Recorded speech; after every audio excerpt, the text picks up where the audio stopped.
اللہ الرحمن الرحیم۔ السلام علیکم۔ آج تاریخ 14 فروری سن 2022 بروز سوموار۔ آج کے خبر نامے کے ساتھ میں ہوں عائشہ۔ اگر آپ بھی دنیا کے حالات و واقعات سے باخبر رہنا چاہتے ہیں تو ویڈیو کو مکمل دیکھیں اور ہمارے چینل کو سبسکرائب کر دیں اور ساتھ میں لگے بیل آئیکن کو دبا دیں تاکہ آپ کو ہمارا نوٹیفیکیشن ملتا رہے۔ بڑھتے ہیں خبر نامے کی جانب اور شامل کرتے ہیں آج کی ایک انتہائی افسوسناک خبر۔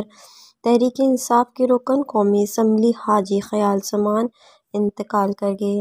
مرحوم گزشتہ کافی عرصے سے کینسر کے مرض کے باعث شدید علیل تھے۔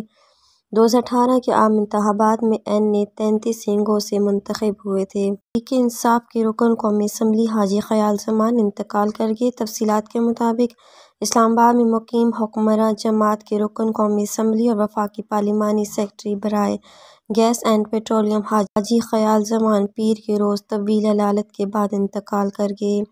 حاجی خیال زمان کینسر کے مرض میں مبتلا ہونے کے باعث گزشتہ کافی عرصے سے شدید علیل تھے۔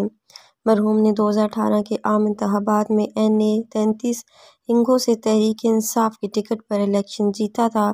وزیر مملکت برائے اطلاعات فرح حبیب کے مطابق حاجی خیال زمان نے شدید علالت کے باوجود کچھ عرصہ قبل قومی اسمبلی کے اجلاس میں شرکت کر کے اپنی جماعت کے حق میں ووٹ دیا تھا۔ ایم این اے حاجی خیال زمان کے انتقال پر ملک کی سیاسی قیادت کی جانب سے گہرے رنج و غم کا اظہار کرتے ہوئے ان کی مغفرت کی دعا کی گئی۔ آج کے خبر نامے میں اتنا ہی۔ مزید خبروں کے لیے دیکھتے رہیے گا AF نیوز ورلڈ۔ مجھے دیجیے اجازت۔ اللہ حافظ۔